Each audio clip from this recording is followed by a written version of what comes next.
yeah, I'd just like to say thanks, Mike, for this. It's a fundraising lecture for the Wiltshire Museum. So Good. thanks, Mike. Yeah, thanks very much, Dan. And thank you, David, for the invitation some time ago now.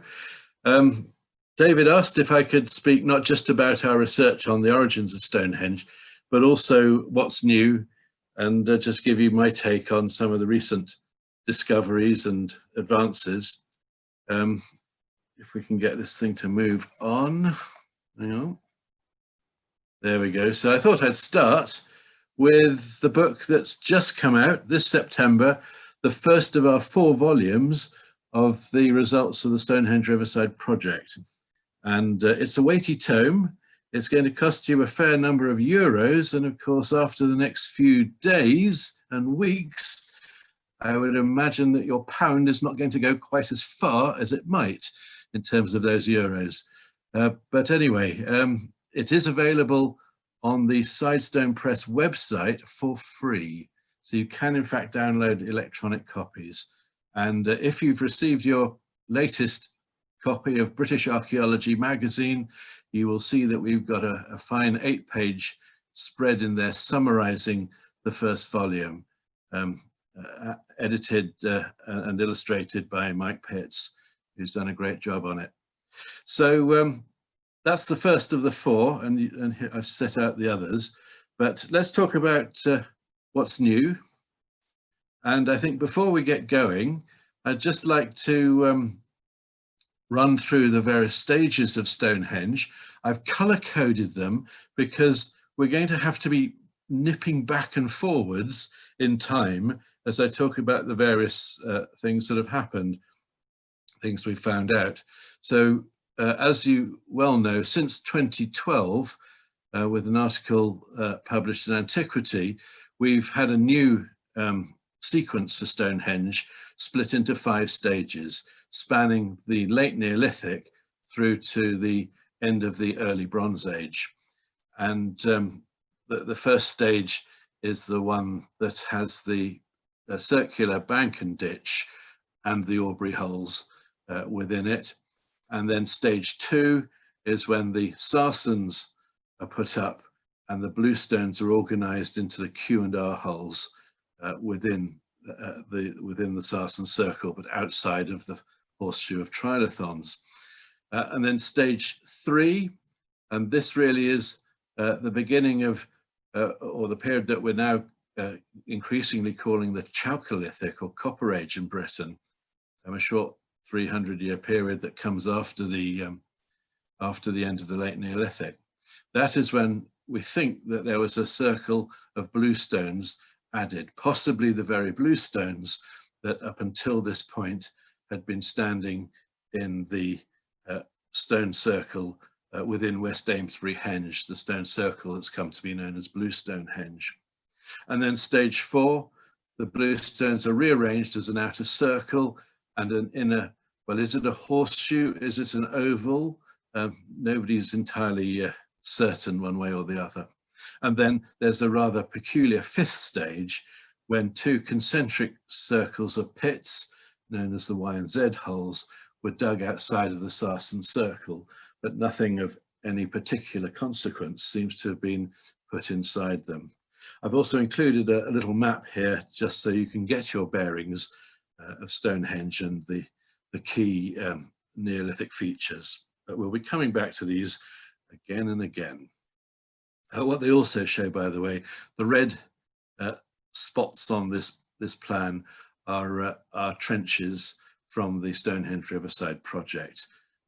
And those in the Stonehenge area and West Amesbury and the Cursus are published in our first volume. Now, one of the most dramatic discoveries of 2020 has to have been an arc, an incomplete circle of spectacularly large pits. There's some doubt as to whether they are all humanly dug or indeed might all be natural solution hollows.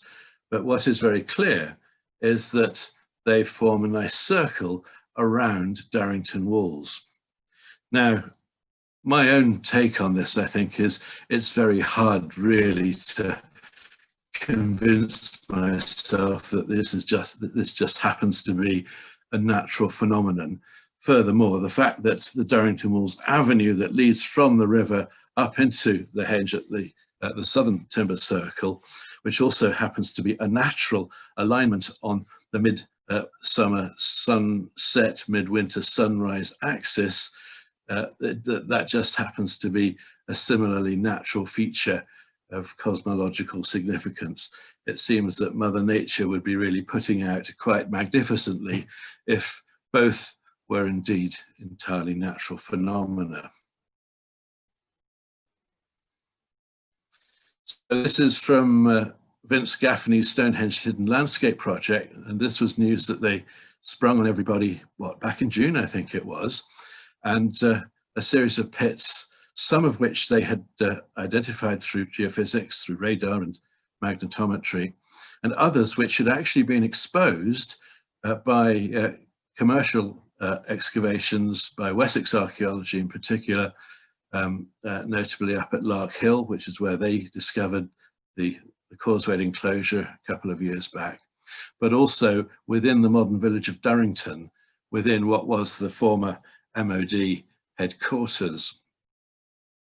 Here are some of the plots that Gaffney and his team published, and the size of them is just extraordinary. 20 meters in diameter on average.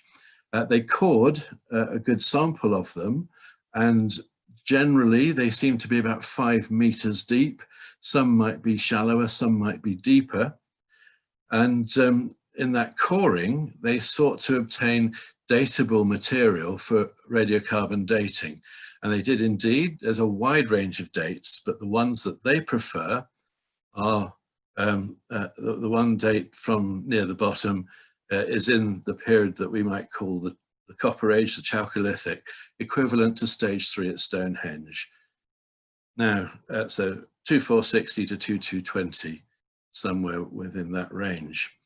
There was a Middle Bronze Age radiocarbon date, also from a similarly low level in another pit, which suggested to them that maybe some of these had even been recut in the Middle Bronze Age, something which I'll come back to later in a slightly different context. It's an enormous, if they are all human, it is an enormous piece of work to have excavated these out with Neolithic tools. That said, that date of 2460 to 2200 is pretty much contemporary with the construction of the Henge ditch and bank at Durrington Walls. And it is, of course, enormous, 5.5 meters deep, 10 meters wide, over a circuit with a diameter of 440 meters. Actually, so slightly less, 400 meters. So the actual volume of chalk removed from these holes, if humanly dug, is only equivalent to about 20% of the chalk excavated in the same period to form the Henge ditch of Durrington Walls. Another interesting feature that came up was that there appear in certain stretches associated with the holes some kind of long-running feature of what might well be lines of posts. This is much clearer at Durrington MOD headquarters, where Wessex Archaeology found 2 key post rows, one running north-south, but the one more interesting, the longer one, running along here and seemingly lying inside 2 of these pits or solution hollows. And Wessex were able to date both the construction and the abandonment of this post row, the post row constructed early on in stage 2 in Stonehenge terms. The excavations at Lark Hill revealed the very northeasterly edge of a causewayed enclosure, potentially the same sort of size as that at Robin Hood's Bull. And then running away from it, this line of what they considered were sinkholes or or hollows. And parallel with that, from the edge of the causeway enclosure, a line of just 6 post holes. And it seems clear that they didn't continue thereafter, or if there was a continuing feature, it was archaeologically invisible, it hadn't survived. Clive Ruggles has demonstrated that the line, that they don't form a line, they're a curve, just like the line of large pits, but between post 4 and post hole 6, that alignment is towards midsummer sunrise, the classic alignment that we know at Stonehenge.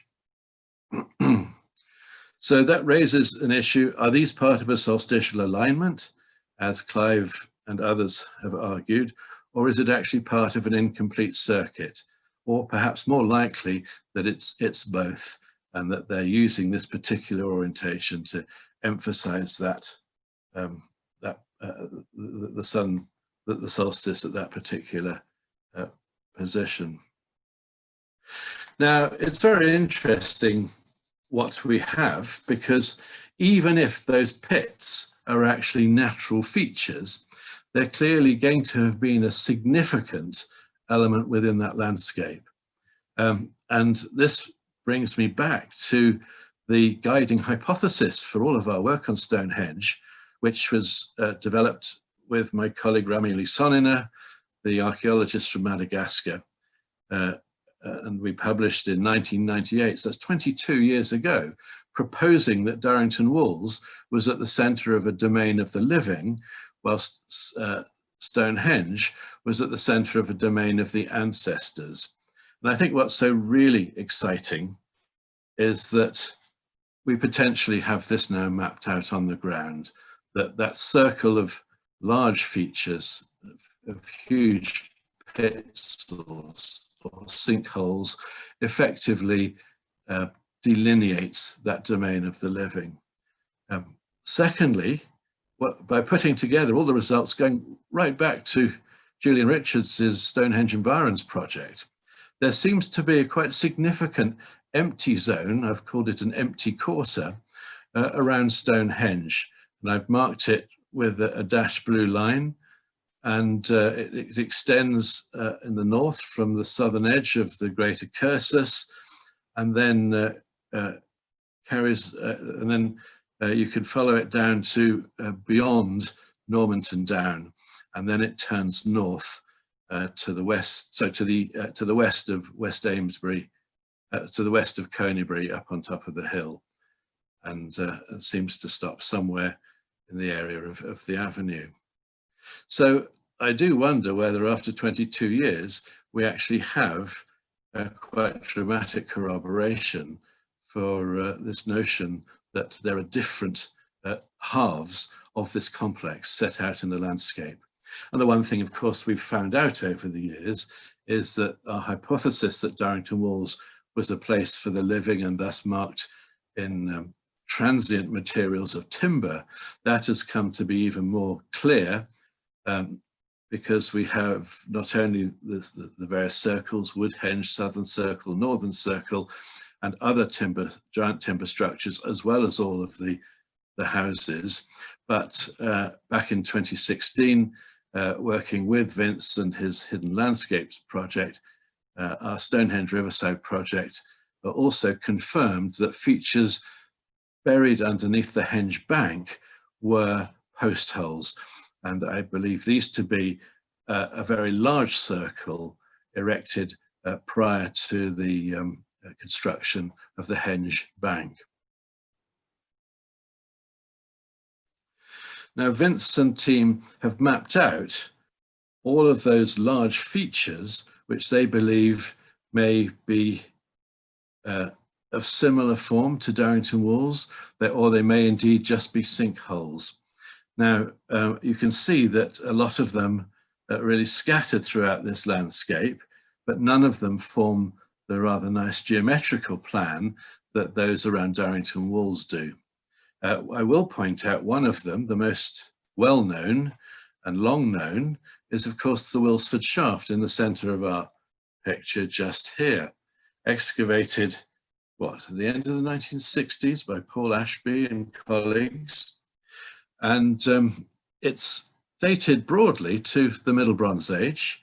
And yet, as I'm sure many of you know, at the bottom of it was, well, basically bits of a wooden bucket or container, which produced a radiocarbon date, which sits at really either at the end of the early Neolithic or in the middle Neolithic.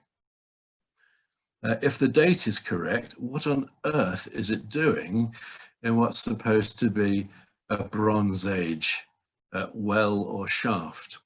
I don't have an answer for that, but some have suggested that maybe the shaft was already extant in the Neolithic and was then reworked in the Middle Bronze Age. It's in an interesting location because work by the Stonehenge Landscape Project, so that's Historic England's team led by Mark Bowden, they pieced together a large linear, which they call the Palisade Ditch Enclosure, and which Josh Pollard and colleagues have published in a paper for Alistair Whittle's Festschrift. I've put the reference down the bottom there. And I've marked it in red in this particular plan. We've excavated sections of it, and those will be published in volume 4.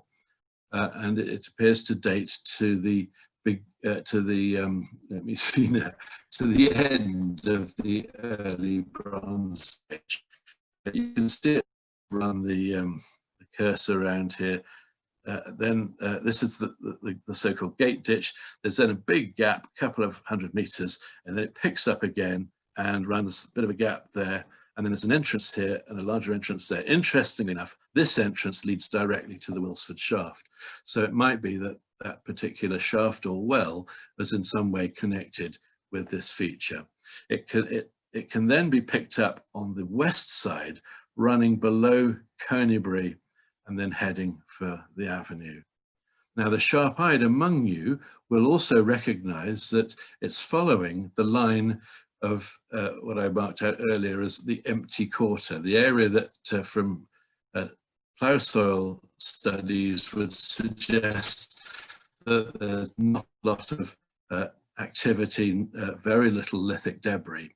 And in fact, the only significant features within it really are the barrow groups. And it is the Key Barrow group of Normanton Down and the King Barrows. There's also the small group of barrows immediately next to Stonehenge. So it seems to be that those 3 cemeteries are the only actual encroachments into this area other than Stonehenge and its avenue.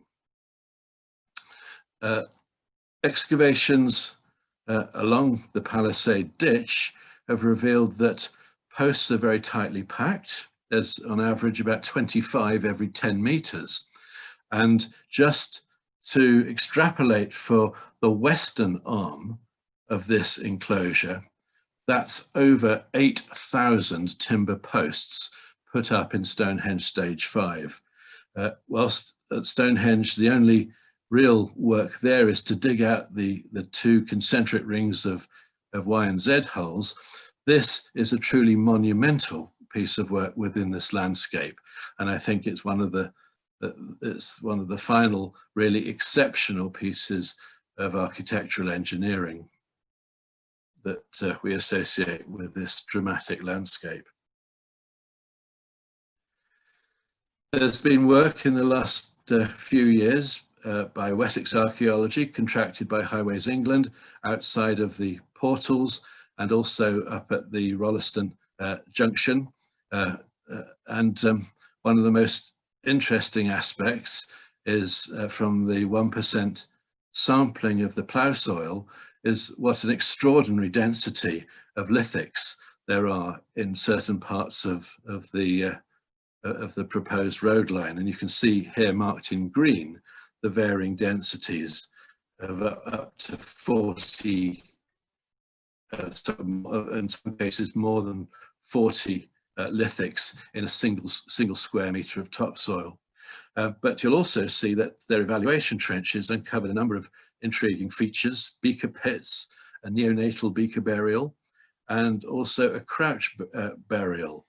A crouch beaker burial in which this individual, you can see the beaker behind his pelvis. I think that's where it is. And there's also a unique item. I've never seen anything like it. It's a jet cylinder which has a hole drilled through the top of it.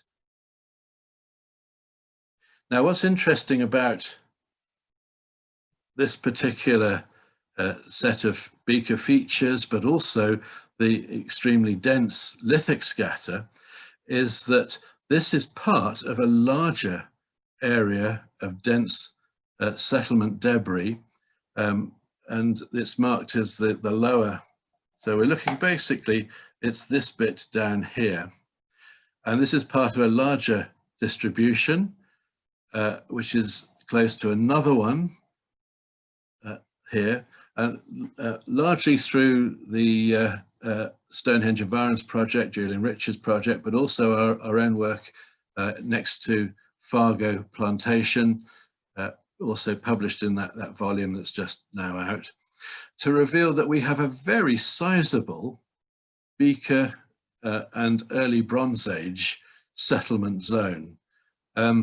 It's hard to think of anywhere in Britain where, well, perhaps even in Europe, where we might find a beaker settlement of such an extraordinary extent.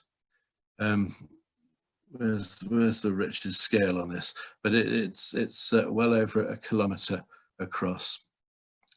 And it raises an interesting question of what is happening at the time of stage 3 and stage 4 at Stonehenge, because the interesting aspect of the dating of the pits is, if Vince and his team are correct that they really do date to stage 3, they're actually after the Durrington Walls settlement, which is stage 2. And like the Henge ditch at Durrington Walls, they would seem to signify the abandonment or the hengification, the monumentalization of that particular part of the landscape. And it may be no coincidence that we see at the same time the creation of a new settlement zone to the west of Stonehenge.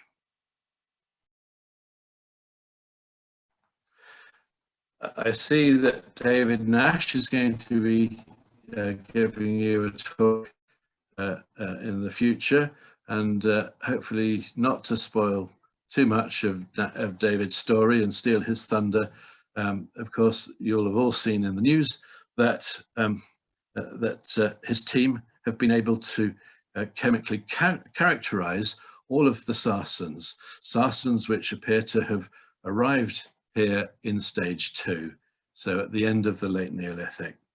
And through portable XRF, mass spectrometry and atomic emission spectrometry, they were able to not only find a likely source, identify a likely source, but also to reveal that, with the exception of 2 stones, so that's the broken lintel of the northernmost trilithon and the northernmost upright of the Sarsen circle, they are all of the same likely source.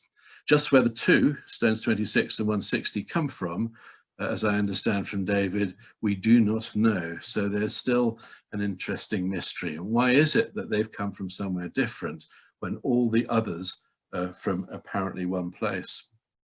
That place being westwards, where Katie Whittaker and colleagues have been carrying out surveys for some years now, even before the knowledge, oh, Knapp Hill's spelt wrongly, oh dear, even before the knowledge that that this was the likely source.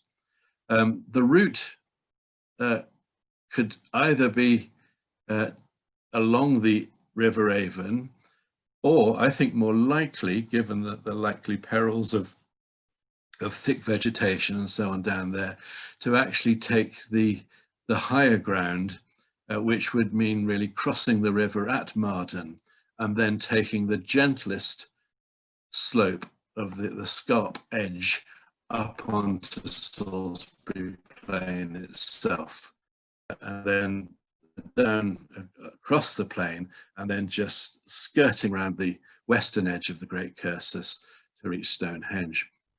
Now, we'd always thought, I think, that the likely source, particularly as William Stukely had told us, was a couple of miles further north on the other side of the River Kennet, on the Marlborough Downs. And I was lucky enough to read a wonderful book which has provided a digest of the diary of John Aubrey.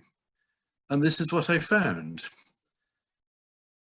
In April 1655, he wrote that the stones at Stonehenge come from a pit no more than 14 miles away, where there are thousands of such stones. Some still lie on the brink of the pit. Now, 15 miles is actually the distance between Stonehenge and West Woods, but I do wonder if this is actually the place that Aubrey had identified. And of course, it's that curious business that sometimes we think we found something amazing only to discover that actually somebody had already found out about it a long time before and we'd just forgotten. Now, if the Sarsens are largely homogeneous, the smaller stones at Stonehenge, the bluestones, are anything but in the variety of types of stone and, as it now seems, the variety of origins. The work here has been done slowly and patiently and meticulously by Rob Ixer and Richard Bevins. Rob is a petrographer, Richard is a geochemist, and by combining their skills, they have been able to identify not just the full suite of bluestones, but also the sources, the provenances of some of those. And as you're well aware, because you're a very engaged audience, you will know that there are many different types. That bluestone is just a catch-all term that we apply for the foreign stones at Stonehenge. Most of them are the iconic spotted dolerite, so solidified magma, which as it cooled, developed these attractive white spots within the greeny blue matrix.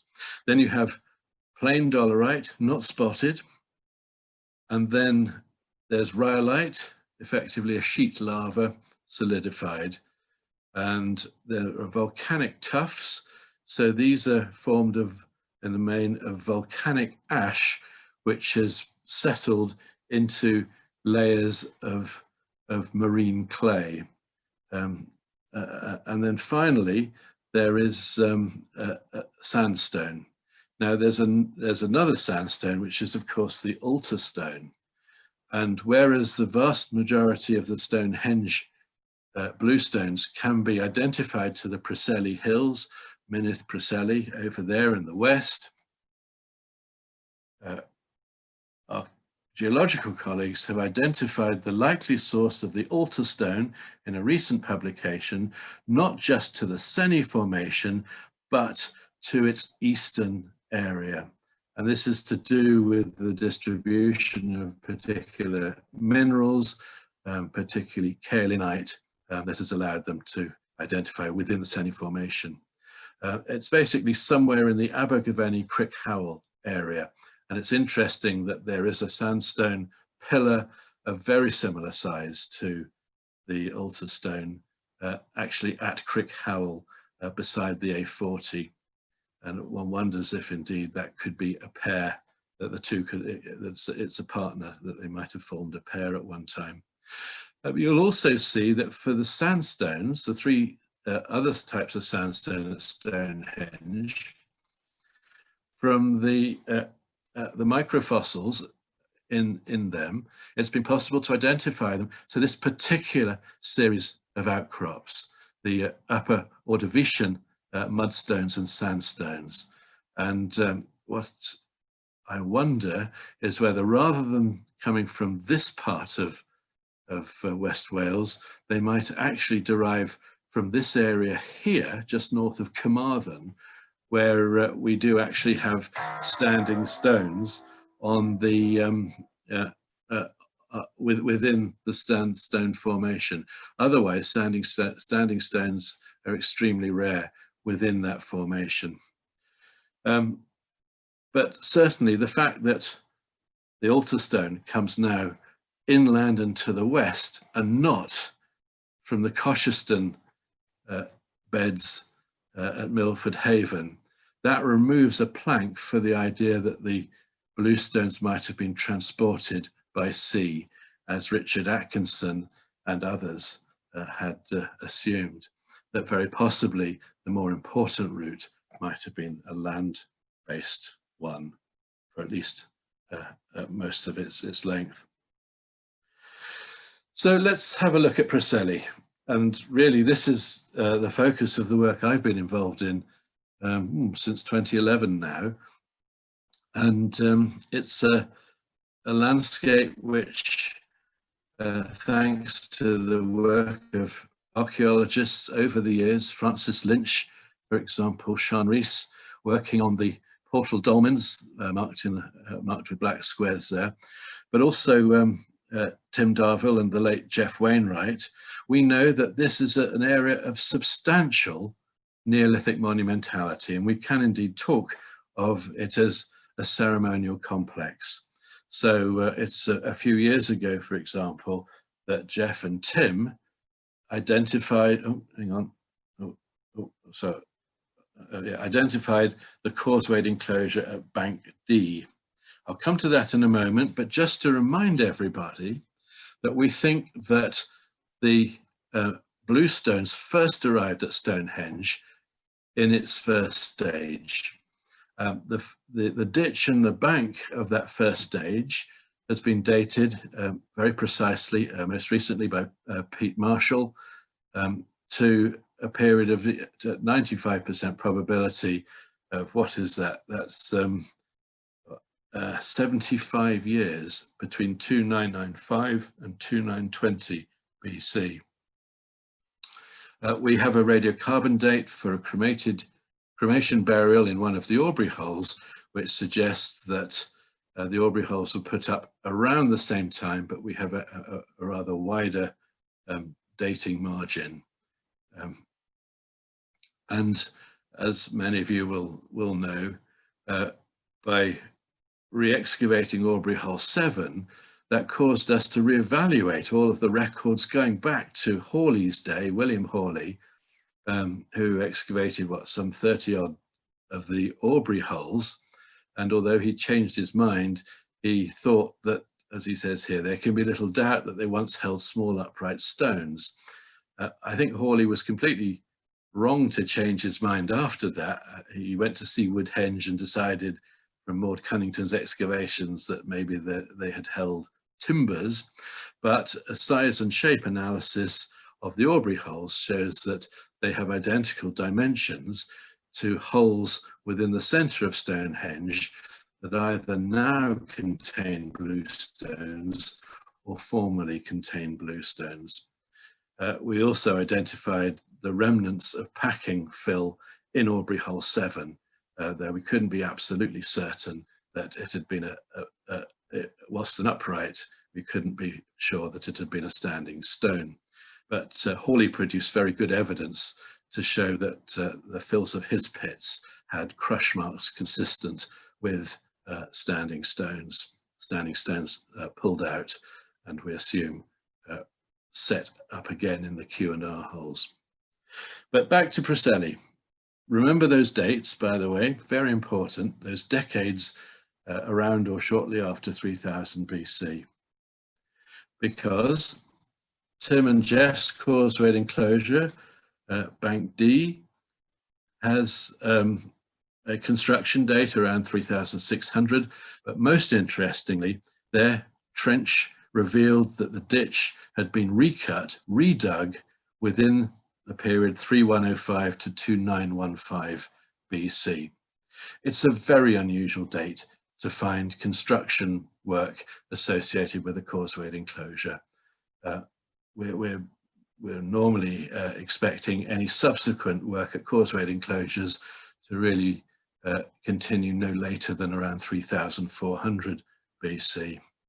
So that's an interesting date that hits that zone around the 30th century BC. Here it is, Bank D, on a map of causewayed enclosures, and it's the circles you should be looking at in this particular map. So you can see that they're very much a southern British phenomenon, and in fact the most westerly by far is Bank D. So it's right out there on a limb. It was thought that maybe there was another causewayed enclosure right up here on Anglesey, but that has now been discredited. The other interesting features, there's a Neolithic palisaded enclosure, not yet published by Tim Darvill from his excavations there. But of course, thanks to the work of Richard Bevins and Rob Ixer, we've been able to identify, or they've been able to identify, provenances for at least some, if not all, of the spotted dolerites at Stonehenge. That is Carngoido, which we'll take a look at later. For a likely source for the non-spotted dolerite at Cerrig up on the ridge itself, and then for one of the rhyolites at types of rhyolite at Stonehenge, right down in the valley on the north side at Craig Rosavellin. And it was at Craig Rosavellin that we began investigations of that particular outcrop, because thanks to a combination of geochemical and petrographic work, it was possible to identify this particular outcrop as providing a chemical match with some of the rhyolite at Stonehenge, what Ixer and Bevins termed their rhyolite A to B and C, but which they now group collectively under the category of rhyolite C.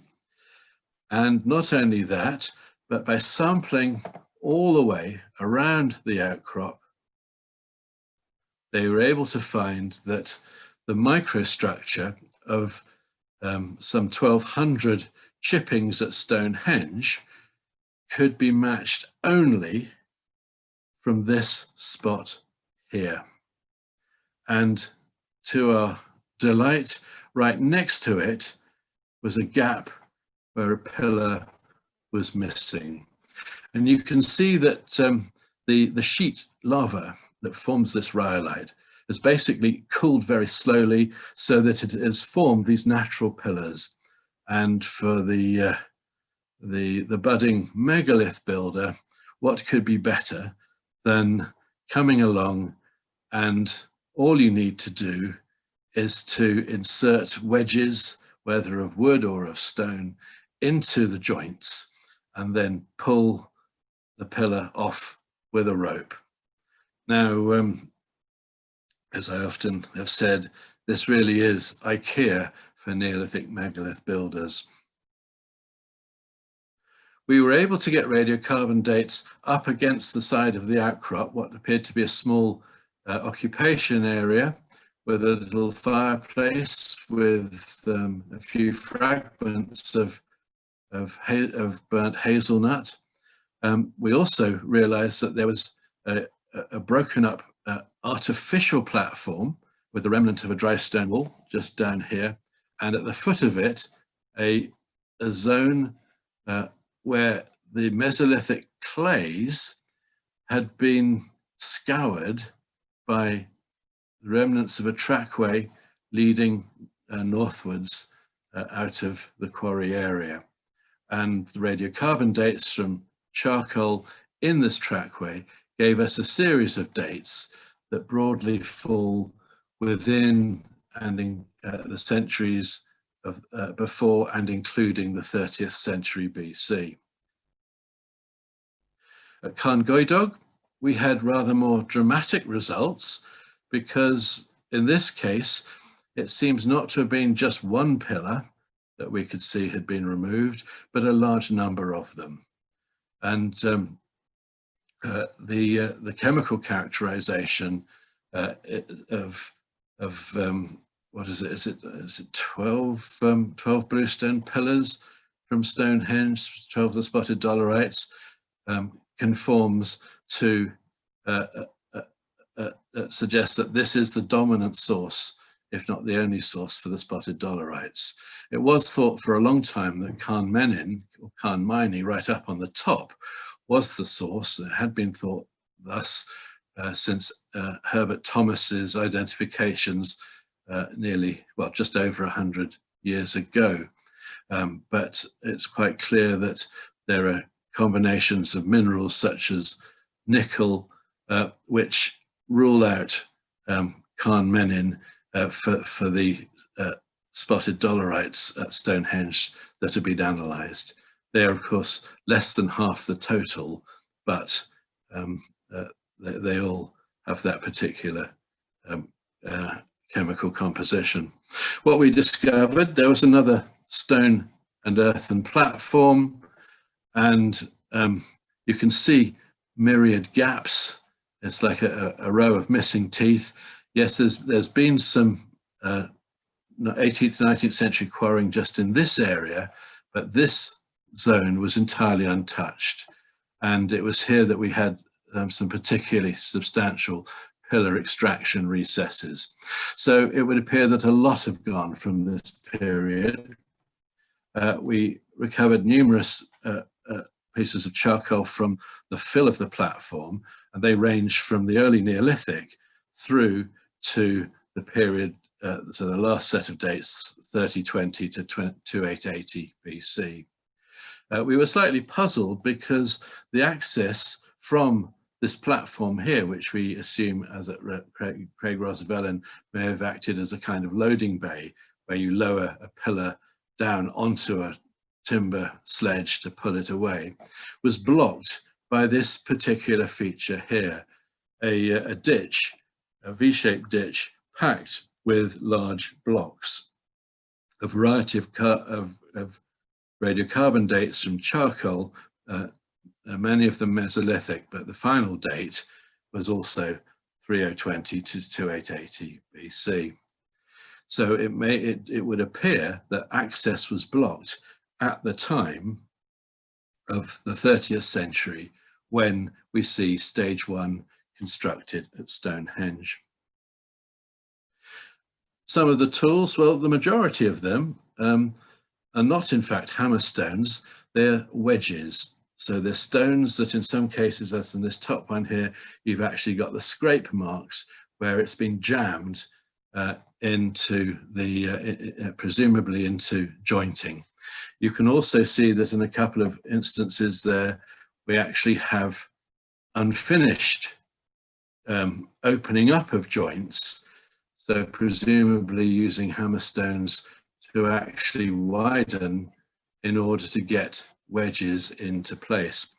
Now, I forget how many wedges we've got. It's certainly in double figures, but I do suspect that in a case like this, most of your wedges are going to have been made of timber, of wood, because of course, wooden wedges expand as they get wet, and that enables your joints to open more effectively.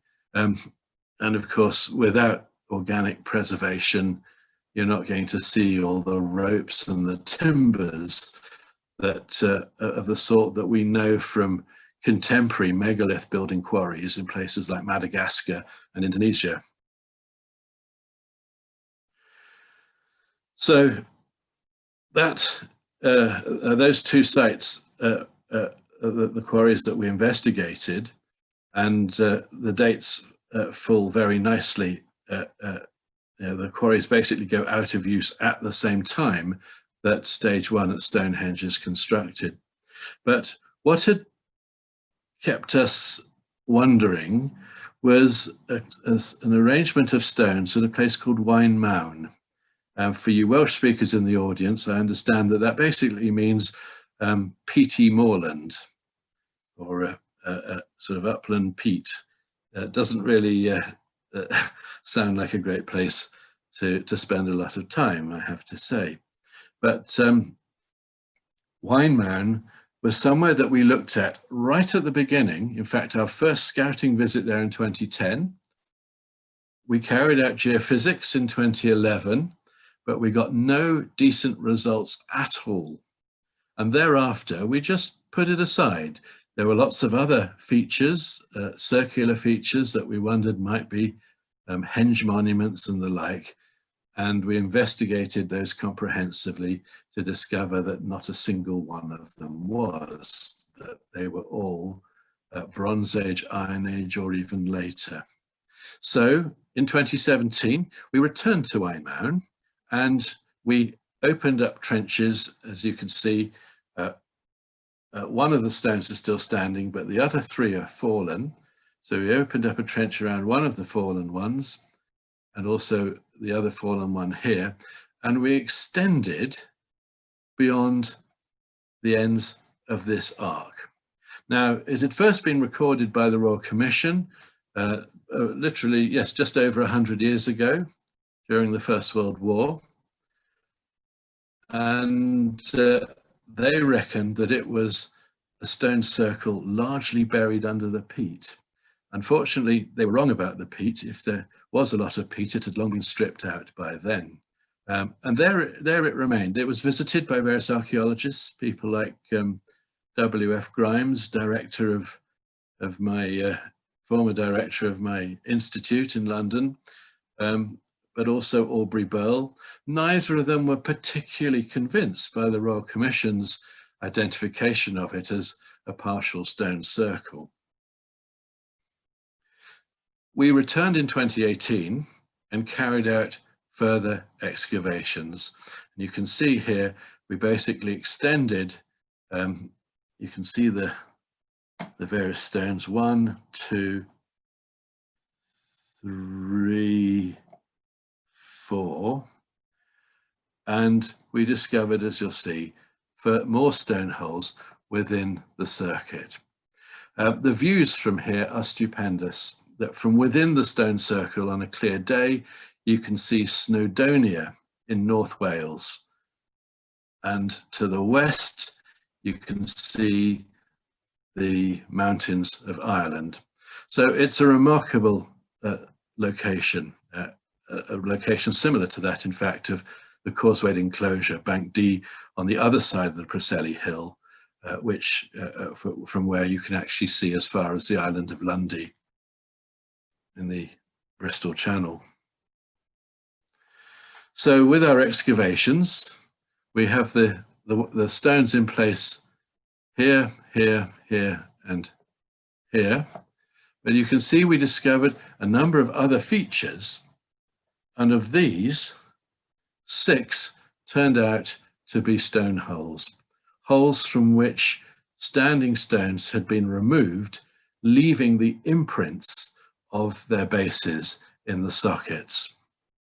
Now, I suspect that another 2 of these, this one here and this one here, are also sockets, standing stone holes, but we simply didn't have time in 2018.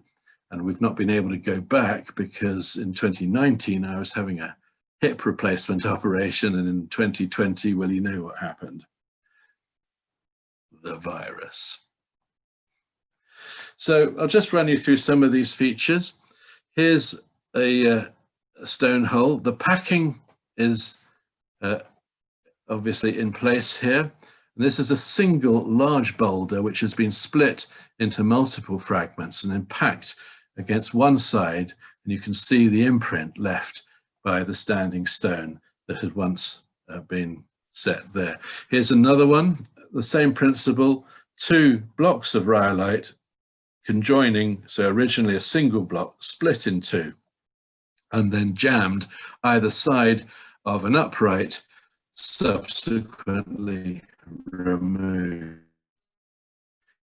this particular case here, you see that there's a ramp, and the actual imprint of the stone, we'll come back to this in a moment, is in this area. This was the only part of the site where we found any archaeological finds of any sort. Two pieces of flint, one of which, the top there, is a rather scrappy scraper, and then a very curious trimmed mudstone disc. We have these in some numbers from Neolithic levels at Carngoidog, at the spotted dolerite quarry. And what they're for, I have no idea whatsoever. Answers on a postcard. This is Adam Stanford's three-dimensional photo of that stone hole we've just seen. And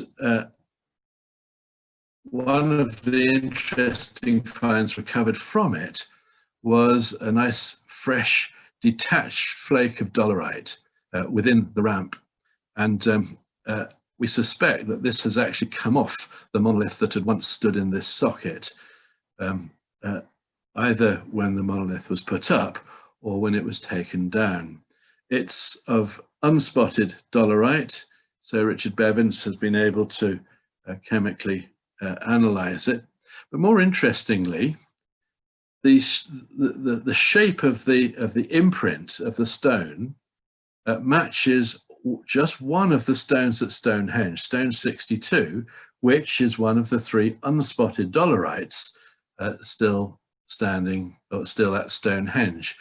And literally just last week, Adam Stanford and I were able to get access to it. And these are from Adam's three-dimensional modeling of the stone. And you can see the view taken from right on top of it to get an idea of its cross-section.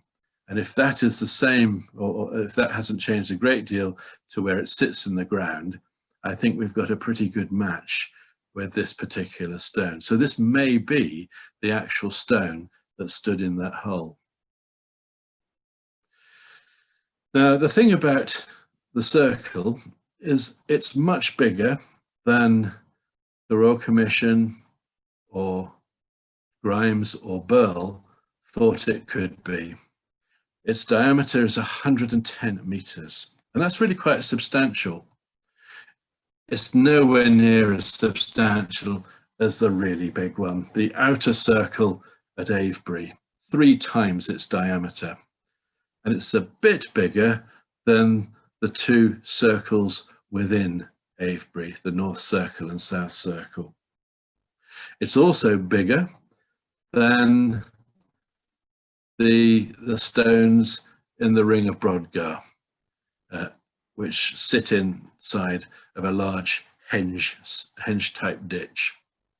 It's a bit bigger than the slightly ovoid arrangement of Longmeg and her daughters. But it's not as big as Stanton Drew, a monument complex which has received woefully little excavation, although there's been a good deal of fascinating results from geophysical survey. Though as we know, of course, the large circle of 113 meters encloses the most extraordinary set of concentric rings, which may well be post holes, which would make it the largest timber circle anywhere in Britain. So 110 meters, well, interestingly enough, that is exactly the diameter of Stonehenge's ditch. So I've overlaid our Wine Mound excavations onto a plan of Stonehenge Stage 1. So that's interesting. It just happens to have the same diameter as just one other monument, and that happens to be the enclosure ditch at Stonehenge. We wonder if it's largely incomplete, particularly on Wine Mound's incomplete on its northwest side. It wouldn't be the only one to apparently be that way. We're looking here at Stanton Drew, and you can see there's a major gap there. We're looking here at stones of Stennis, sorry, not Sten, the Ring of Brodgar, and we have similar gap there. But I think it may just be that we shouldn't necessarily expect all stone circles to have nicely positioned stones in the equal spacings that we find of the Aubrey holes. So within the national map of stone, of big and impressive and important stone circles, it's the third largest after Avebury Outer Circle and Stanton Drew. And we've been able to finally to date it. We've used a combination of methods: optically stimulated luminescence, OSL, and radiocarbon. And the reason for using two methods is because it's notoriously difficult to find sufficient samples of large enough pieces of charcoal. Remember, this is also an acidic environment, so there is no survival of useful things like animal bones and antler picks. So we've used a belt and braces approach, OSL, to date the sediment, and it works by releasing the energy by firing a laser at grains of quartz. It releases the energy in those grains since they were last exposed to light. And it produces a plus and minus, which is not as accurate as radiocarbon dating, but it gives you a ballpark figure to work within. The radiocarbon dates that we did carry out, and we've had nearly 40 of those done, and of course they're on tiny pieces of charcoal, less than 4 millimeters in length. And of course, the problem with such tiny bits is they're susceptible to movement through the soil profile. You're likely to mistakenly date material that is both residual, in other words, it's been already kicking around in the soil for possibly thousands of years, or it's contaminating from later activity and working its way down through worm activity and so on. So what we were able to discover was that the optically stimulated luminescence set dates for the construction fills of the stone holes in the period 3800 to 3200 BC. Most of our radiocarbon dates were Mesolithic, suggesting that there had been persistent activity up there for 4,000 years previously, presumably burning off timber and vegetation at various times. It's quite an extraordinary run of dates over those 4 millennia.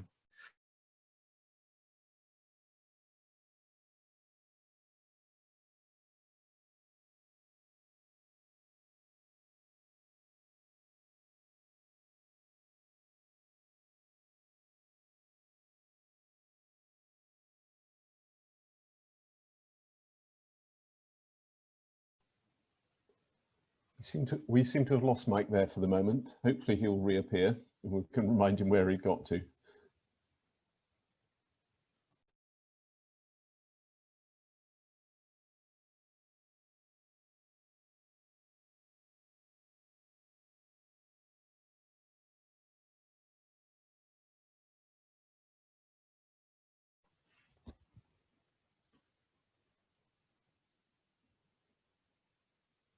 So sorry about that.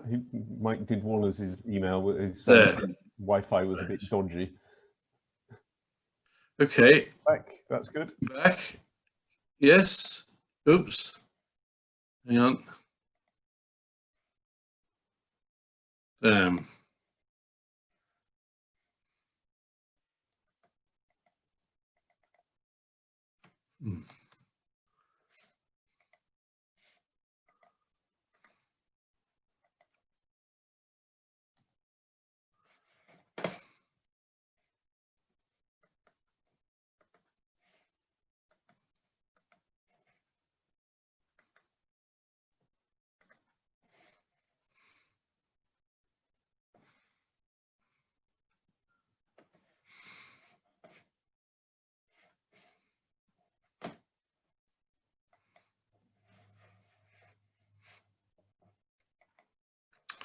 Right, I can see you. Can you? Yes. Right, you've turned your mic off, David. Yeah, we can see you, but we can't see the presentation. Okay, so if I put the screen, share the screen again. Is that working? It's starting to, yep. Hooray, right. So can we do slideshow? No, we have to go through here, here, there. How's that? David, can you answer? That's it. Good, right. Sorry about that, everybody. It's one of the perils of remote talks. Anyway, so as I was saying, we also have a group of very nicely bracketed Neolithic dates from around 3006 to 3100 BC. So combining the likely dates that fall within the OSL range, I think we're probably looking at a construction date somewhere between 3,400 and 3,200 maybe, but we can't rule out it being slightly later. Of course, the big question then is, well, the stones that have been removed, when did they go?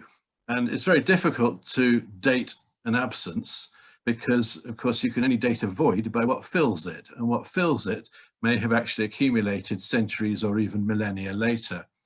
But again, our excellent OSL specialist, Tim Kinnaird from St Andrews, was able to find out that the stones had gone at any time before around 2000 BC. So it's most likely that they disappeared at some time in the Neolithic. And of course, that would be well on course for them being taken to Stonehenge. So we're very pleased with those results because they do indeed suggest that Stonehenge may be a composition of a previous monument, the Wine Mound Stone Circle, or at least those parts of it that were taken away. But as I said, I suspect that other stones, certainly the altar stone, very possibly the sandstones at Stonehenge, could have come from other sites, maybe even other standing stone monuments. The other interesting aspect is the late dates at the quarries, particularly at Carngoedog, actually in the 30th century itself, suggests that another source may have actually been from that or other quarries directly. So it gives us a very different picture to the much later, 500-year later, moving of the large sarcens from West Woods, where it's more about these forming building blocks rather than being stones with really quite elaborate histories beforehand. Back in 2018, our colleague Christoph Snurk, a professor of chemistry at the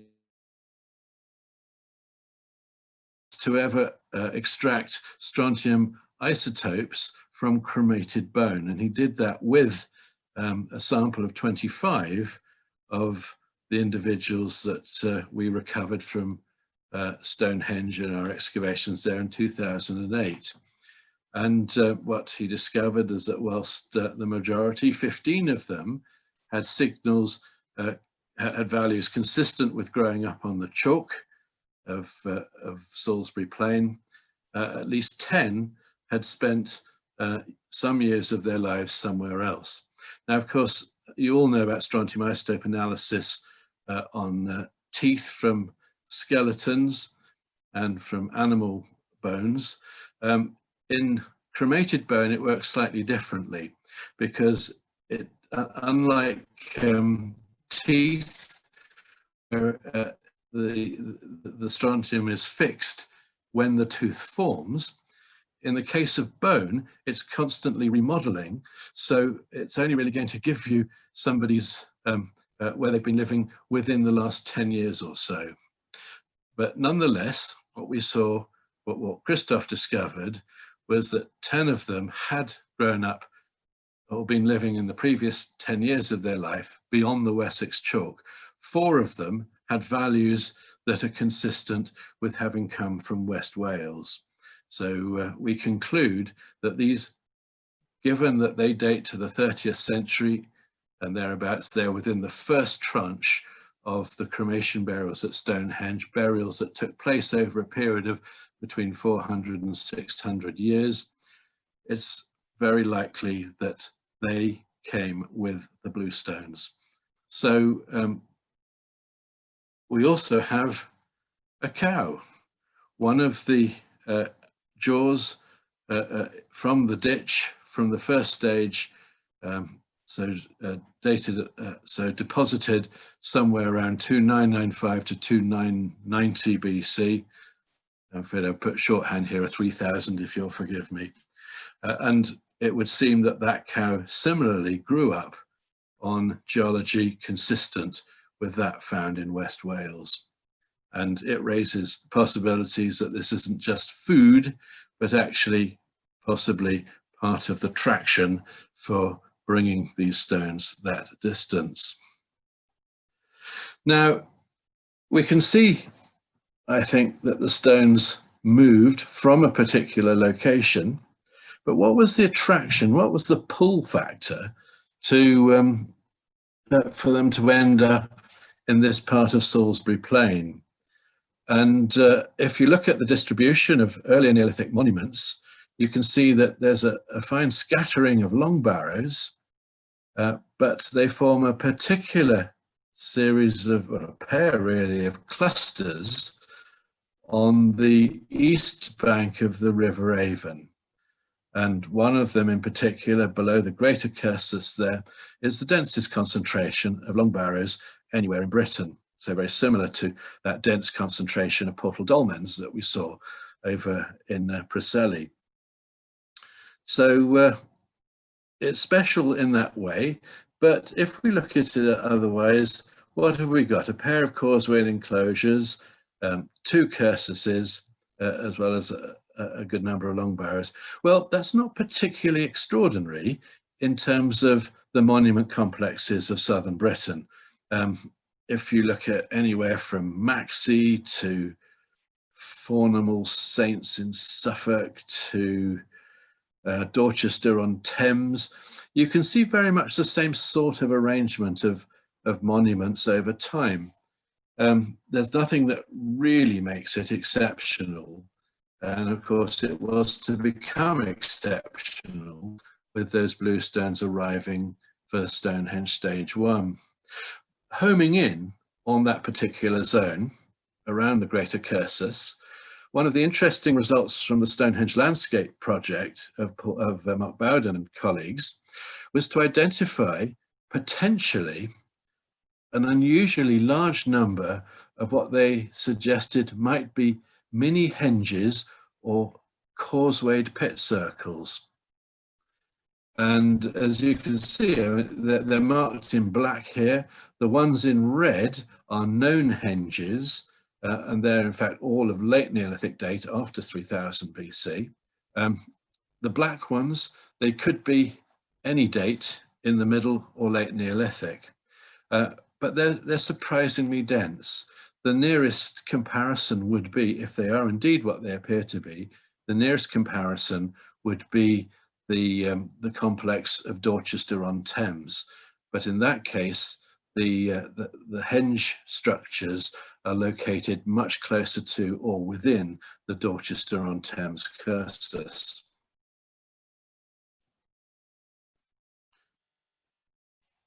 Let's now stand back and also think about relations more broadly between East and West in southern Britain, because as we've seen, Preseli is a land of dolmens, whereas Salisbury Plain is a land of long barrows, and their overall distributions reveal that there are two very different Neolithics in terms of funerary monumentality in southern Britain.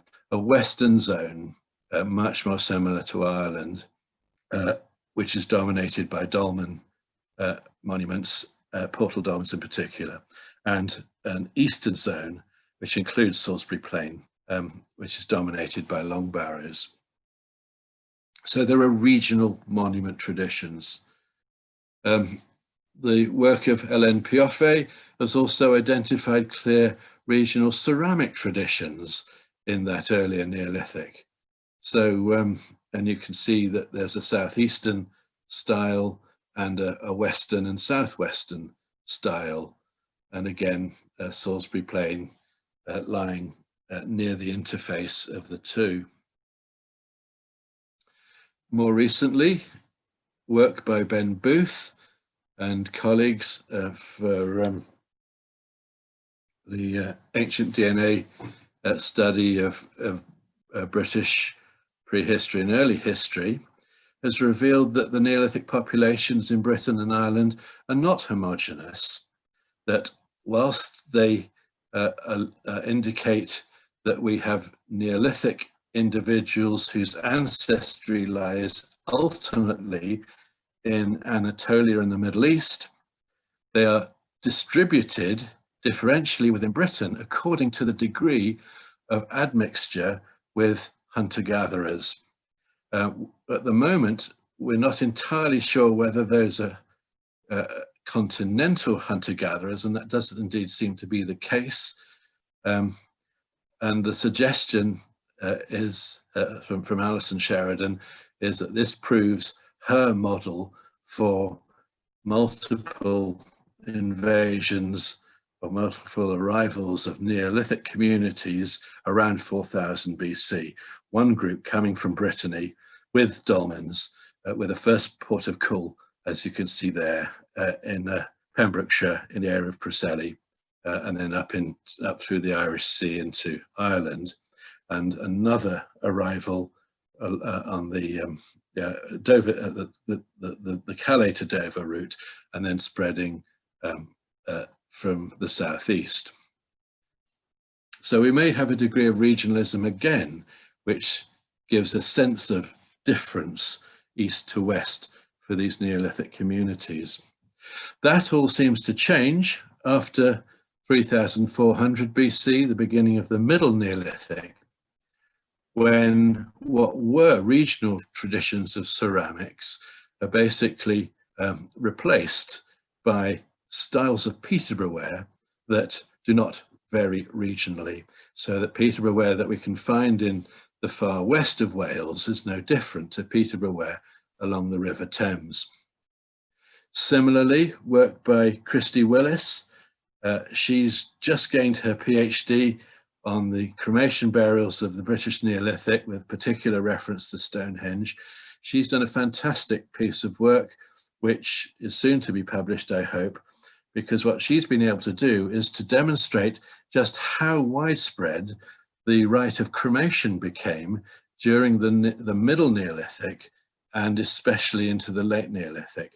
She's also shown that the vast majority of those burials of Middle Neolithic as well as Late Neolithic are associated with circular monuments, whether they're ring ditches and pit circles, whether they're round barrows, whether they're other varieties of circular structure. And I think this shows two things: not only the fact that cremation burial by this point becomes becomes widespread across southern Britain and even further north, and also, as does the new circular architecture that we associate with the earliest henges.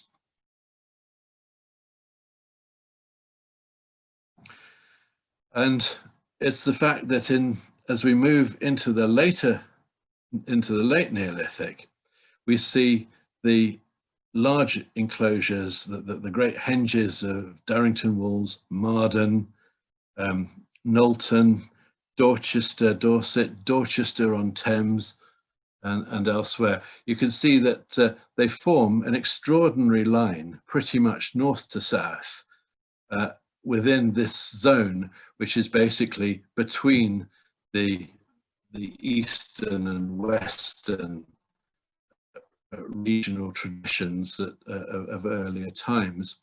And so what I wonder is if we're actually seeing something of not just the religious but also the political geography of the Neolithic, and that what Stonehenge effectively represents is the point in between different regional traditions, that it's potentially a kind of neutral place, that these, as we know, are gathering places for large numbers of people bringing animals and other resources with them. So to finish off,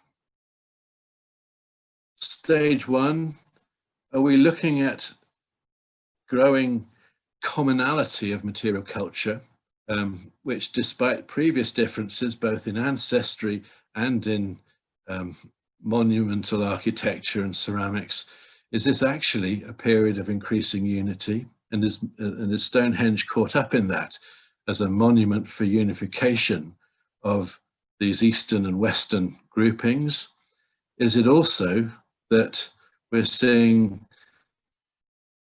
the bluestones having ancestral significance? The fact that some of them do indeed seem to come from at least one, and I suspect several more, previous monuments, to suggest that ancestral identities are actually being moved rather than just stones in themselves. And we've also suggested at Stonehenge itself, with its with the natural landform underneath the first stretch of the avenue leading out of Stonehenge on that solstitial axis, that is coincidentally solstice-aligned axis that could have functioned as an axis mundi, an axis of the world. So that also gives it a special significance as a place betwixt and between. And then stage two, one of the interesting aspects of the dating for Stonehenge here is it's within centuries, if not decades, of one of the major transformations in British prehistory, which is the arrival of the bell beaker package, which we now know from ancient DNA is brought by people who have what geneticists are calling the steppe gene. In other words, their distant ancestors originated in the area that is now Ukraine, between on the Pontic steppe, between the Black Sea and the Caspian. And within 1,000 years, it seems that the DNA of people in Britain was largely replaced, 90% replaced by these by the genes of beaker users. So potentially, so close to that transformation, we could be looking at stage two when the great sarcens go up, very possibly being generated by some sort of possibly very early contact with these groups who have been on the move across Northern Europe and were certainly in the Netherlands by this particular date. It's all the more intriguing because despite decades of research on both sides of the channel, there is no evidence in the late Neolithic for cross-channel connections. Not a single piece of grooved ware in France, not a single piece of Senoise Marne ceramics in southern England. The same goes for stones and artifacts. The work, a splendid thesis recently published by Kate Walker. It's really interesting that, of course, the beaker arrival marks a dramatic departure from centuries of isolation, bringing with them useful innovations like metallurgy and indeed the wheel. So to finish off, what is the context, social and economic, for the kind of large-scale mobilization to build Stonehenge? And I think if you'd asked me a few years ago, I would have said, well, surely you build monuments when you're going through an economic boom, when you've got a growing population, when you're maximizing your surplus production, and when you've got a solid society founded on long-distance trade and exchange. But the way things are going, it's starting to look as though maybe none of those things actually apply. That from the beginning of the Middle Neolithic onwards, and I haven't got time to go into this, we can discuss it in questions if you like, but the suggestion by my colleague Steve Shannon and his team at UCL is from analysing the distribution of radiocarbon dates through time, is that there are potentially fewer sites, smaller populations, increasingly concentrated into particular hotspots within Britain. At the same time, we see the pollen evidence showing that deciduous arboreal pollen is increases to suggest that the forests were growing back. And then also Steve Shannon's team have recently published last year a major analysis of agricultural trends in Britain and Western Europe at this time to indicate a significant decline in cereal cultivation in southern Britain. And of course, there's also the cultural isolation from Europe. But all was not lost, because with the arrival of those Beaker people, Britain got its act together to reintegrate with Europe and prospered mightily. Let's hope that we don't end up eating turnips, folks, from the 1st of January onwards, because I believe it's about now that we're going to discover how Boris Johnson's table manners went down with his colleagues in Europe. Thank you very much. Happy Christmas and a prosperous new year. I'm panic buying from now.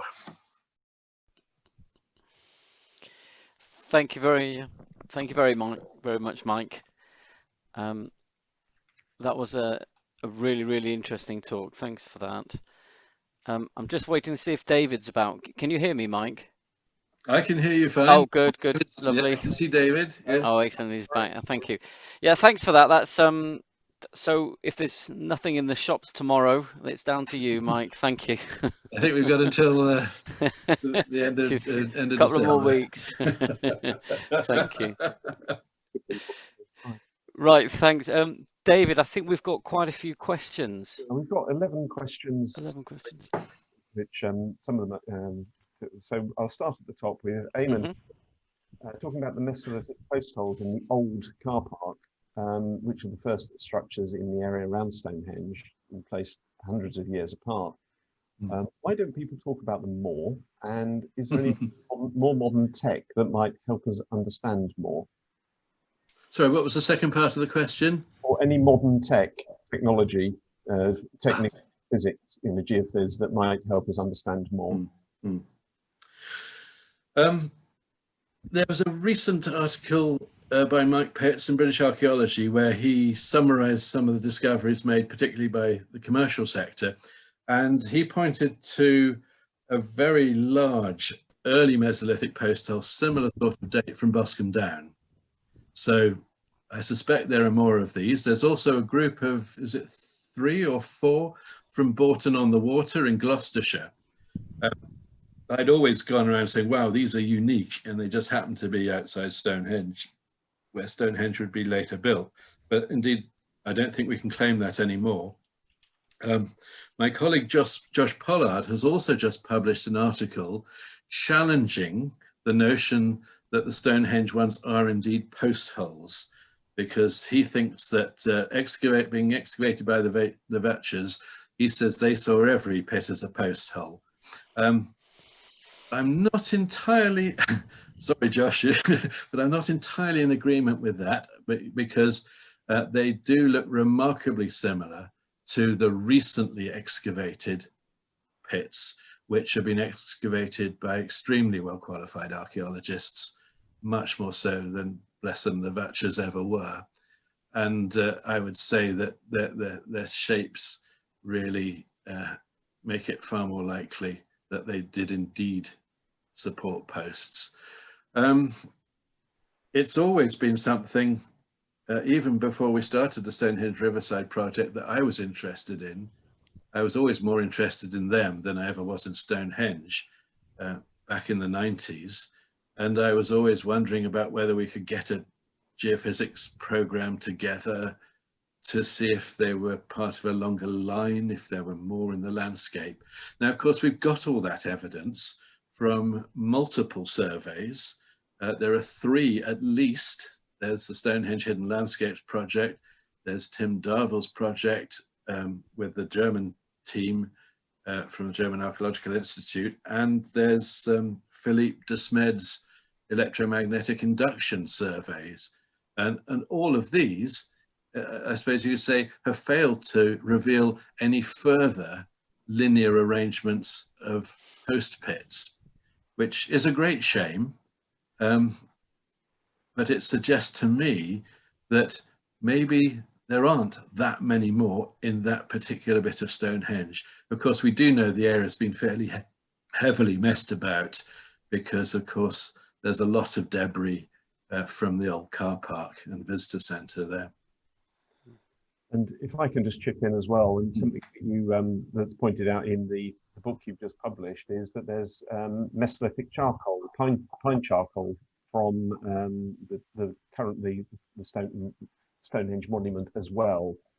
So yes, it is not impossible. Yeah, exactly. With other posts up at where Stonehenge is now, it's really quite intriguing. Yes.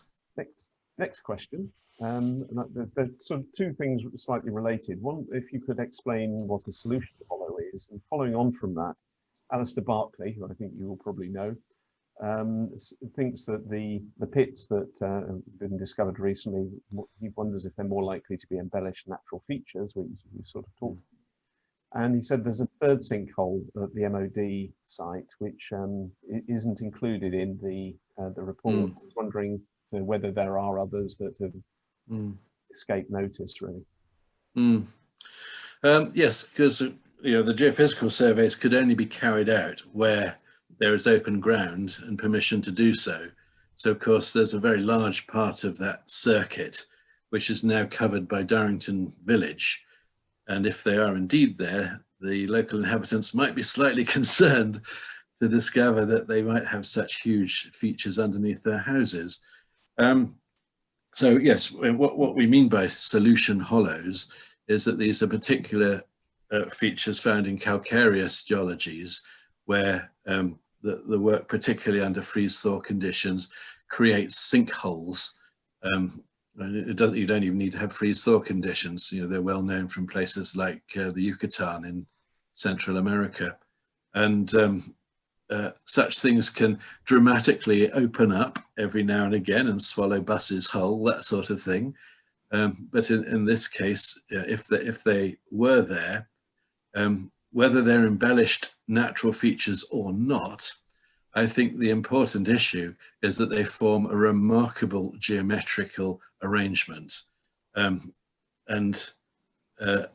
I said, to have them focusing as a 2-kilometer diameter at the center of that happens to be another remarkable natural landform, at least remarkable to Neolithic people, in the form of the Durrington Avenue's base, which is itself a natural avenue, not humanly constructed on a solstice axis. I think really is kind of asking rather a lot of Mother Nature. But I think, ultimately, we've got to dig one of these because unfortunately with all the, where they have been uncovered during contract excavations, only the top couple of meters or so has ever been investigated because, of course, why wouldn't you assume that they were natural features? That said, of course, we must pay our respect to Martin Green on Cranbourne Chase, who has indeed excavated one such solution hole called Fir Tree Field. And I forget just how deep he went, but it's the most remarkable excavation, a vertical section going down something like 6 or 7 meters. Coring established that it was not bottomed even at 11 meters. And what he had in the top 4 meters was a remarkable transition from the Mesolithic to the Neolithic, all in a natural hollow, which had acted as a trap for material of different periods. So, we've also got to realize that such natural features can be immensely informative. But yes, hats off to Martin. He's the man we need if we're going to tackle one of these. The field site is absolutely amazing. So, yeah. Yes. Celia has said, what's the title of the book that you about Aubrey's diaries that you were reading? Oh yes, it's right here.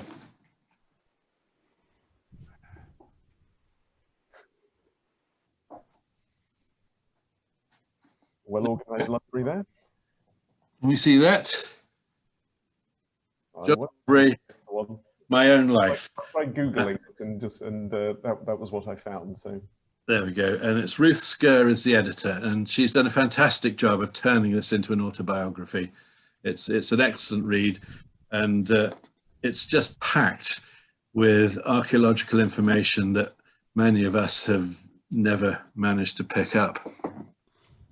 Can I do the similar party trick, which is Frank has asked for the reference for the latest Ixer and Bevans results, looking at the sandstone from Abergavenny and Krakow. So if I Yes, you, oh, you know that, yes. The Wiltshire Archaeological and Natural History magazine that we publish, the 2020 edition, it's the first article in there, and we have a 1-year embargo before these go on sale. So this was sent to members at the beginning of the year. Also, no, it was in May, and the next one is due for publication in May as well. So at some point before long, we'll be releasing that for sale. But if you really want to find out about this stuff, because Rob Ixer loves publishing in our journal, is join our society. So I can mark that one as done. Simon has said, why is a Bronze Age date preferred for those massive pits when they contain Mesolithic, Neolithic and Bronze Age material? Oh, why is a Neolithic date preferred? Because we're talking about the primary layers as far as they could identify them from coring. So whilst there's a lot of material in the upper fills, and of course you're going to get material that's fallen in off the sides, which is going to be older than them, and I suspect that's what the Mesolithic material is. You're going to get later material, of course, in the top, because trying to fill in one of these things takes an awful long time. And we know that very well from, of course, the henge ditches at Durrington Walls itself, because the upper fills, Jeff Wainwright wasn't even bothered to dig them. He just machined them out with a fleet of JCBs, and that just got him down to Bronze Age layers before they started digging by hand. So yes, it's the fact that these two dates come from primary fills, or near enough primary, and that one of them is late Neolithic, but the other one is Middle Bronze Age. Now, we do have a discrepancy there, and that's acknowledged by Vince and his colleagues, and it is one of the reasons that we need to dig them to find out. But their suggestion is that if one or more of them is recut, that is very interesting, given what we know that's happening to the Middle Bronze Age or late Early Bronze Age to Middle Bronze Age landscape around it, with that extraordinary palisade ditch system. So it may be that they are part of a major laying out of the special parts of that landscape, reinscribing ancient spaces once again, as the whole area becomes engulfed in field systems. And sticking with the Durrington pits, there's two questions. One is whether they relate to Grimes graves and mines, which is answered in your book. The other is, do they tell us anything more than re-establish the idea that monuments were built as a process of memorialization and abandonment? I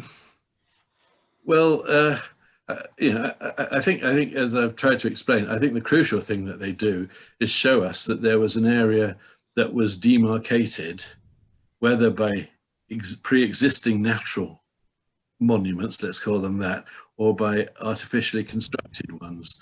And for me, that's the exciting thing, because it gives some real substance to what was initially a hypothesis 22 years ago, that there was a domain of the living with timber monuments, as opposed to domain of the dead with the stone monument. But yes, I think the great thing is that the whole business of shifting large quantities of earth for Durrington Walls and other henges, I think we've now, having dug 4 henges within the Stonehenge area, or is it more? 1, 2, 3, 4. Yes, and Woodhedge 5. I think what we've come to realize is that we actually do know what henges are, which is that they basically mark off previously significant spaces, that they define them as whatever happened there, significant but over.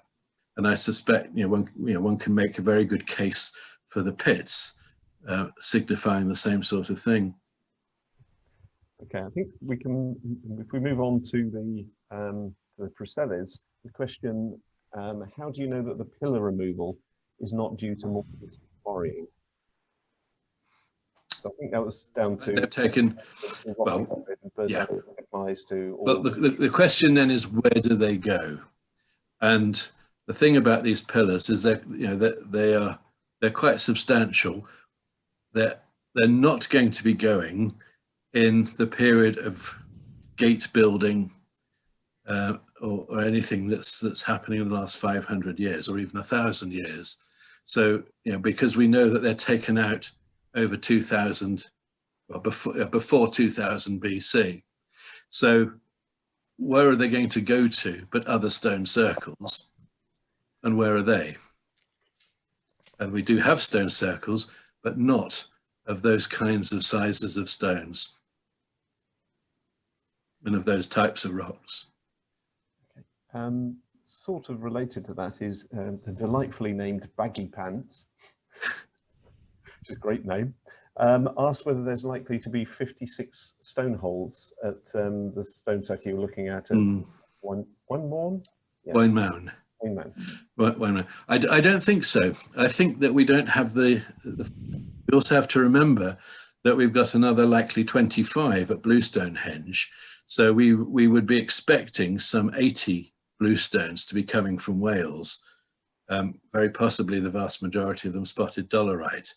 And maybe I didn't make it clear enough, but my suspicion is that Wine Mound is just one location from which these stones are coming. That the altar stone is coming from another, for sure. I suspect the sandstones are coming from somewhere else. And it's also I think there may well be more stone circles in Preseli that have gone entirely that could also be supplying stones. And we have the possibility that some of them are coming direct from their quarries with such late dates at Carngoedog, so that where the date of quarrying, the very last dates for quarrying, are identical to the very first dates at Stonehenge. So that would be my suspicion, is that actually what we're seeing not just one monument moving, but a collection of monuments and a collection of sources. It's worth remembering that a number of the bluestones have got evidence of them having been in at least one other monument before they in their current location, which may or may not be Stonehenge, I guess. Yeah, it's hard to know where some of them would have been dressed, and whether that indeed didn't happen until they were at Stonehenge, because nearly half of them are dressed. Stephen has said, do you think the strontium levels in northwest France deserve closer attention given their proximity by sea and with the Durrington pig levels? Well, I think what our colleagues have been finding out on either side of the channel is that there's just no sign of not just exchange, but contact at all. So, you've got material culture styles in every form, which are utterly different across 22 miles of sea, which is, in a way, is totally extraordinary, that the late Neolithic culture of Britain, of southern Britain, bears no resemblance to the material culture of northern France. So, I think to be able to make a plausible suggestion that they're coming from France, I think you need to be able to point at least one form of contact, and we can't do that. Okay, another question, and I think we probably ought to be giving you drawing this to a close. Yeah. Talking for quite a long time now, almost not for a couple of hours. Good grief, yes. So if there's a really cracking couple of extra questions, otherwise I think we might start thinking about calling it to a halt. So Chris has said, if major monuments such as Stonehenge, Avebury, etc., represent a neutral zone of interaction between cultural communities in the East and the West, how does this influence your interpretation of similar monuments elsewhere from the same time period? Well, one of the most interesting pieces of research I read recently is by Dave Durkin, who will be known to many in the audience. Dave just finished his PhD at Oxford on a GIS analysis of causewayed enclosures, and I hope you won't mind me telling everybody about this, but it deserves to be widely known. And what Dave discovered was looking at the locations of long barrows in relation to causewayed enclosures, he discovered that with two basic exceptions, for the whole of southern England, long barrows are causewayed enclosures are positioned where they cannot be seen by any long barrows or other funerary monuments. Adam's Grave is one of them, obviously, and the barrow on Hambledon Hill is the other. And it's an extraordinary piece of information because it indicates that they're placing contemporary monuments within the landscape, and it has to be deliberate that they cannot be seen between each type. And that raises the likelihood for, and also if we look at the spatial patterning, very often causewayed enclosures are on the edges of the distributions of long barrows. So they're never actually, or they're rarely actually right in amongst them. And you know, Dave's conclusion, I think, is a very good one, that there is the sense that causewayed enclosures are where people can gather without being able to reference geographical spaces that are claimed by particular groups with their ancestral monuments. And I think that really adds to the notion that we're looking at a sense that these are places where people can come which do not have the baggage of somebody saying, you know, this is my land, and so forth. Oh, Simon said, you can see Reuben Hinsball from Faldine 31. Okay, yeah, and another couple of exceptions there maybe, yes, but it's very rare. The other thing that I'm struck by, particularly at Avebury, is that the sites you talk about are on watersheds. If you think of Avebury, it's more or less on the watershed between going east into the River Thames through by the Kennet. Right, yes. Via the River Avon through Salisbury, through Christchurch, and then west, the other River Avon through Bristol into the Severn, which again is that sort of spine. The line you point out is very much a spine of watersheds. Yes. Yeah, that's a good point, yes. We go going back to one on the chat from Sarah. This is one Dan spotted, which is the decline in late Neolithic agricultural production evident across Britain, right up into Scotland and the Orkneys, or is it concentrated in the south? There's a long discussion about this, and there's a series of articles going back and forth between my UCL colleagues Chris Stevens and Dorian Fuller on the one hand, and Rosie Bishop on the other. And whilst Stevens and Fuller first made the slightly overstretched claim that we see basically a shift from a mixed farming to a pastoralist economy in the middle and late Neolithic. Rosie actually says, well, actually, if you look at northern Scotland, so eastern Scotland and Orkney, they continue to cultivate barley in reasonable quantities compared with before. But there's been a very good overview produced by Sue College and team, Steve Shannon's team, published in the journal Quaternary Research in 2019.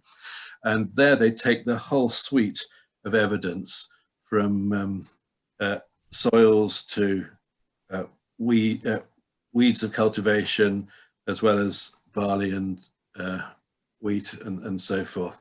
And I think they demonstrate fairly comprehensively that there are major declines all round.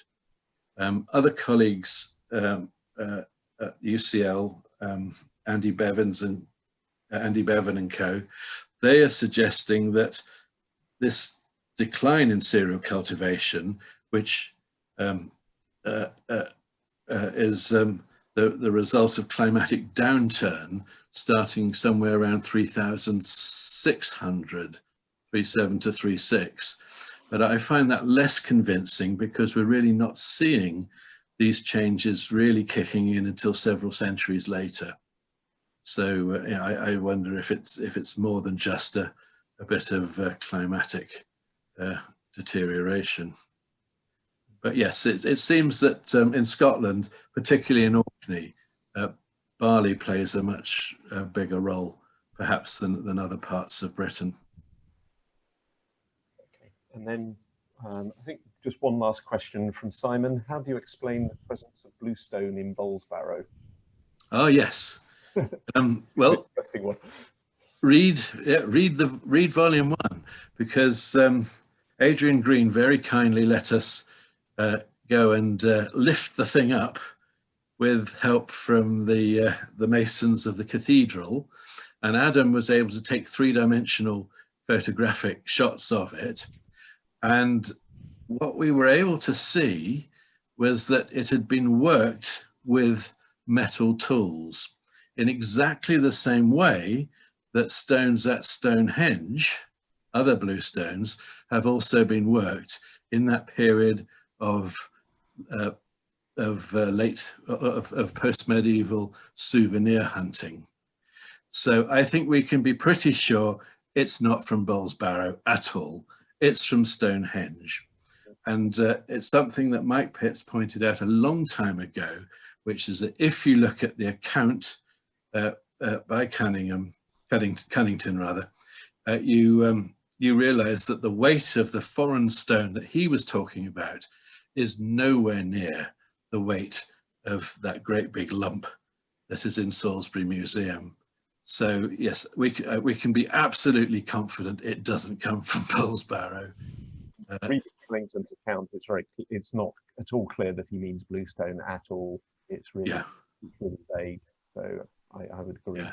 I mean, one of the things I wonder is that, of course, it's supposed to be somewhere in the grounds of Heytesbury House. And one day it would be well worth a good old search of the garden could be organised to see if we can find whatever that stone is. That would settle it once and for good. And, let's just hypothetically say, well, maybe it is bluestone, and of course, that takes us to a date.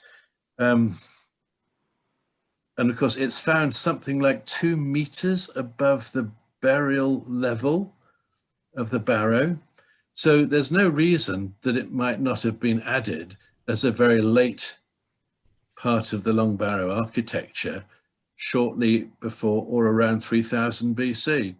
So of course, it certainly could date to the first stage of Stonehenge in that respect. There's nothing stratigraphically that ties it to being as old as the skeletons, which are now dated, because it is substantially above them in terms of its stratigraphic location. Right. Okay. I think, Dan, over to you. Mm-hmm. No, I'd just like to say thank you very much, Mike. There's loads in the chat, lots of people saying thank you very much, and right. how they've really enjoyed the evening and hearing you talk. It's been absolutely brilliant.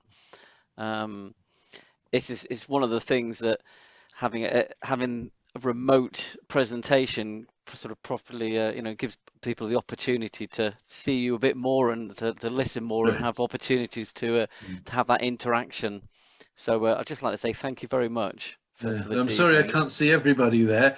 Yeah, I know. I have this mental image that you're all sitting in a big hall in devices.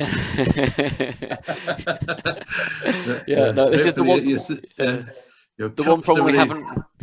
The one thing we haven't done yet is worked out the virtual applause from everyone. So it's just down to I'll be David and me to thinking say about thank you that, very yeah. much. So, thank you. Thank you very much, everyone. Merry Christmas. Merry Christmas. Have a good New Year. And David, is there anything else you just want to say quickly?